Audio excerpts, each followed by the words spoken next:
Bonsoir à toutes et à tous, l'équipe du VLF souhaite partager avec vous, au cours de cette semaine, leurs découvertes, réflexions et conseils culturels qu'ils vous proposent dans l'espoir de vous aider à affronter ces prochaines semaines de confinement. En espérant que vous et vos proches allez bien et dans l'espoir de vite vous retrouver. Et n'oubliez pas, restez chez vous. Aujourd'hui, Maëlan vous présente le spectacle Alex Lutz aux Folies Bergères. Le vin, le lieu et la formule.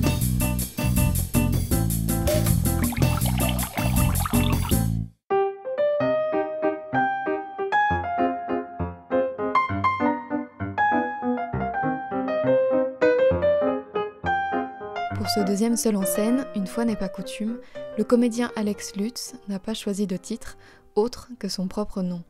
Une manière de dire que cet humoriste se présente humblement, avec rien d'autre que lui-même, sans thème affiché, sans fil conducteur, sans programme, au premier abord du moins.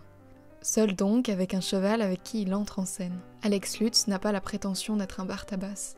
Il s'amuse même à fourvoyer son entrée, emporté par un destrier qu'il ne maîtrise déjà plus. La performance est son panache de pacotille, il s'en moque. Il ouvre le spectacle en déclarant qu'il aurait pu mieux le commencer, en se demandant bien s'il parviendra à faire rire et à proposer, lui aussi, une performance.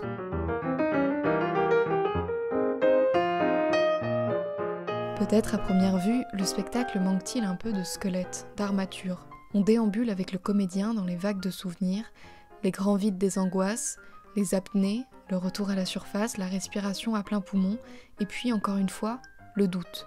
Il dit de lui-même qu'il est un moucheron, un être inconstant et baroque, qui vit chaque émotion de plein fouet. L'armature pourtant, elle existe. C'est le travail de dentelle du jeu scénique, de l'incarnation de ce personnage. La précision du geste anodin, du rictus invisible qui donne chair à toute sa galerie de visages, d'une vieille dame infirme qui a survécu à tous les drames, avec un sourire innocent, aux hommes préhistoriques qui ont fait naître le premier rire. L'énergie n'est pas canalisée, elle se démultiplie, circule et vient percuter le spectateur.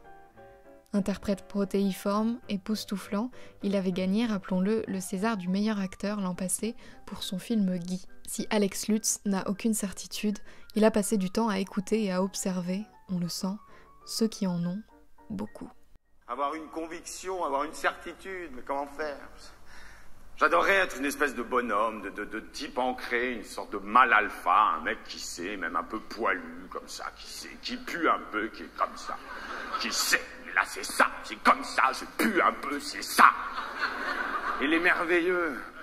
Il sait, il est là, ta bagnole, elle est pétée, c'est le Delco, ça se voit, ton étagère, elle va se casser la gueule, il manque 4 chevilles, dont 2 de 5, c'est comme ça, je pue un peu, c'est ça. Oh, il est merveilleux, cet homme-là.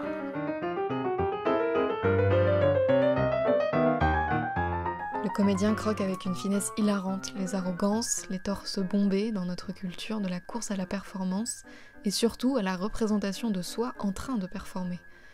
L'appel constant à être mieux, plus sain, plus beau, plus présent, plus droit. À être définitivement et sans vaciller.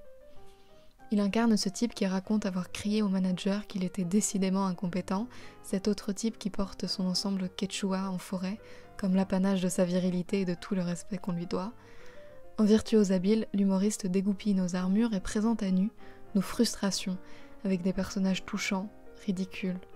Souvent des hommes, il faut bien le dire, qui veulent tristement continuer à être les piliers d'un monde qui change, pour le mieux, d'un monde qui a besoin des femmes à égalité avec eux.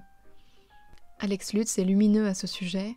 Il a longtemps campé la secrétaire lunatique Catherine, aux côtés de son acolyte Bruno Sanchez, qui incarnait quant à lui Liliane, dans une série de sketchs diffusés sur Canal+.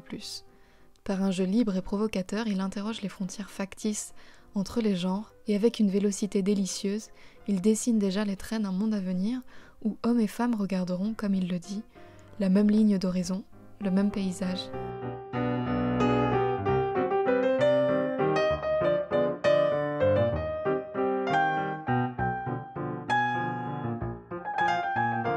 Il se moque beaucoup de lui-même aussi.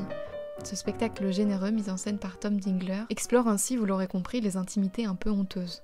Il conjugue la noblesse du port altier du cheval, son élégance, à la farce débordante, la bonhomie un peu enfantine. Comme dans son premier spectacle, le comédien offre au spectateur une plongée haletante dans les tréfonds de son imagination loufoque, qui s'exprime dans sa soif d'expliquer les expressions, trouver l'origine de nos habitudes.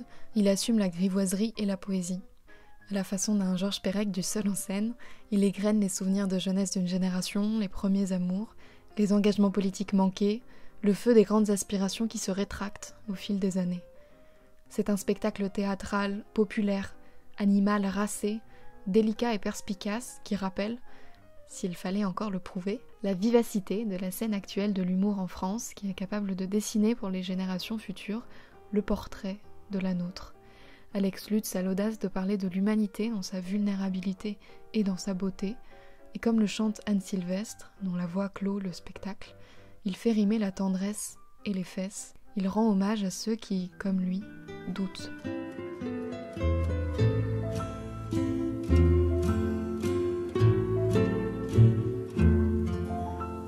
J'aime les gens qui doutent, les gens qui trop écoutent leur cœur se balancer. J'aime les gens qui disent et qui se contredisent et sans se dénoncer. J'aime les gens qui tremblent, que parfois ils nous semblent capables de juger. J'aime les gens qui passent moitié dans leur godasse et moitié à côté. Ce spectacle est à retrouver sur le replay de Canal+, et si malheureusement vous n'avez pas de compte Canal, vous pouvez toujours vous rabattre sur les replays gratinés des épisodes de Catherine et Liliane, qui sont disponibles dans l'onglet replay gratuit, toujours sur le site de Canal+. Demain, c'est Samuel qui inaugurera notre 3e semaine de recommandations culturelles, avec la suite et fin de sa chronique au sujet de l'accord entre Netflix et MK2, dont le premier épisode nous tenait en haleine depuis lundi dernier. Bonne soirée et bonne semaine.